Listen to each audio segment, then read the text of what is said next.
Hi friends, எங்கள் ஊரில் நல்லா மழை பெஞ்சிருக்கு. மழை அதிகமாக பெய்யல, ஆனால் பட் அந்த சாரல் மழையோடு இருக்கும் பார்த்தீங்களா, சிலு சிலு சிலுன்னு பேஞ்சிக்கிட்டே இருக்கும்ல, அந்த மாதிரி எங்கள் ஊரில் லைட்டாக மழை பேஞ்சிக்கிட்டே இருக்கிற மாதிரி இருக்குது. காலையிலேருந்து பாருங்கள், கிளைமேட் நல்லா சில்லுன்னு இருக்குது. அதாவது தரையில் நிற்கும் போதே தரையில் நிற்கவே முடியல, அவ்வளோ சில்லுன்னு இருக்குது கிளைமேட். நல்லா மழை பெஞ்சு அந்த சில்லுன்னு இருக்கும் பார்த்தீங்களா, டைல்ஸ் எல்லாம் நல்லா சில்லுன்னு ஆயிரும்.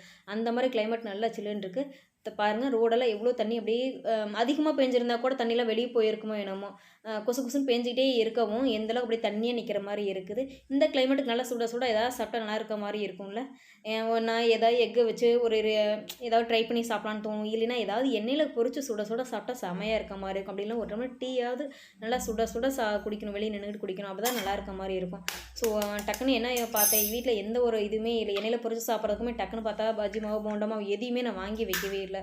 சரி, எக்கு தான் இருந்தது, எக்கை வச்சு டக்குன்னு ஒரு ரெசிபி பண்ணலான்னு பார்த்தேன்.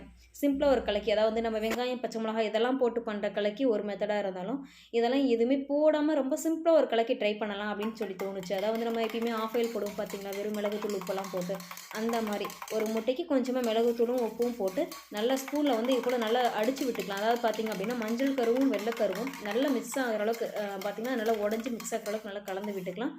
நல்லா இந்தளவுக்கு மஞ்சளும் வெள்ளைக்கருவும் நல்லா உடஞ்சி சாஃப்டாக மிக்ஸ் ஆகிற அளவுக்கு இருந்தனாவே அந்த கலக்கி பார்த்தா நல்லா சாஃப்டாக இருக்க மாதிரி இருக்குது. சப்போஸ் நல்லா உடஞ்சி கலந்து வரல அப்படின்னா கலக்கி கொஞ்சம் சாஃப்டாக இருக்க மாதிரி இருக்காது. கல் நல்லா சூடாக இருக்கணும் கலக்கி போடும்போது. லைட்டாக மட்டும் ஆயில் விட்டாவே போதுங்க, அதிகமாக ஆயில் விட தேவையில்லை. அதான் ஜஸ்ட்டு அந்த கல் ஃபுல்லாக அப்ளை பண்ணுற அளவுக்கு ஆயில் இருந்தால் போதும். ஆயில் விட்டதுக்கப்புறம் நம்ம ரெடி பண்ணி வச்சுருக்க கலக்கி தோசைக்கல் இது போல் விட்டுக்கலாம். கலக்கி விட்ட உடனே இது போல் தோசை கரண்டியில் உடனே அந்த நம்ம கலந்து போட்டுருங்க கலக்கியோட அந்த பேட்டரை, அது உடனே இது கூட நம்ம நல்லா கரண்டியில் பார்த்திங்கன்னா எடுத்து விடணும். உருட்டி விடுற மாதிரி விட்டோம் அப்படின்னாவே கலக்கி பார்த்திங்கன்னா நல்லா சாஃப்டாக இருக்கும். நம்ம கொஞ்ச நேரம் விட்டுட்டு நம்ம பெரட்டி விட்டோம் அப்படின்னா ஒரு லேயர் நல்லா வெந்த மாதிரி இருக்கும். அதனால் நம்ம கல்லில் போட்ட உடனே கலந்து விட்டோம் அப்படின்னா நல்லா இது போல் உருண்டு வரும். அதிகபட்சம் பார்த்திங்கன்னா ஒரு கலக்கி பிறகு 1 நிமிஷத்துக்குள்ளேயே கலக்கி எடுத்துடணும். ஒரு கலக்கி அப்படிங்கிறது 1 நிமிஷத்துக்குள்ளேயே போட்டு எடுத்துட்டோம்னா நல்லா சாஃப்டாக இருக்கும் மாதிரி இருக்கும் கலக்கி. நல்லா நல்லா பாருங்கள் எவ்வளோ மழை பெஞ்சிட்ருக்குன்னு பாருங்கள். இந்த கிளைமேட்டுக்கு அப்படியே வெளியே நின்று சுட சுட கலக்கி சாப்பிட்டா எப்படி இருக்கும்.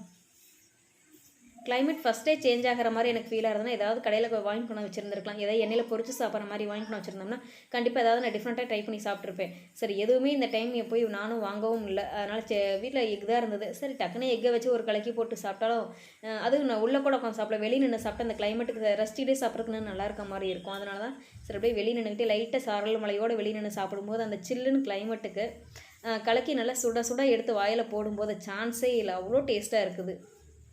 கலக்கி எப்பயுமே ஒரு 70% மட்டும்தான் வேகணும். உள்ளே ஒரு 20 to 30% வரைக்கும் உள்ளே வேகக்கூடாது. வேகாமல் கொஞ்சம் அந்த குழப்பு தன்மை இருக்கும் பார்த்தீங்களா, அதுதான் அந்த கலக்கிக்கு டேஸ்ட்டு நல்லா கொடுக்கும்.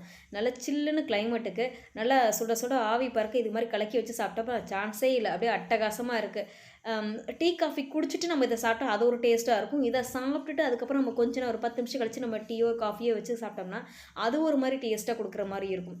ஸோ இந்த மாதிரி ஒரு டைம் நீங்கள் ட்ரை பண்ணி பாருங்கள். இந்த கிளைமேட்டுக்கு இந்த மாதிரி கிளைமேட்டுக்கு நல்லா இது மாதிரி சூடாக சாப்பிடணும்னு யாரால ஃபீல் பண்ணுவீங்கன்னு சொல்லி கமெண்ட் பாக்ஸில் சொல்லுங்கள். நம்ம வீடியோ பிடிச்சிருந்தா சப்ஸ்கிரைப் பண்ணுங்கள், பக்கத்தில் இருக்க பெல் சிம்பல் ஆள் கொடுத்துருங்க, ஃப்ரெண்ட்ஸுக்கு ஷேர் பண்ணிடுங்க.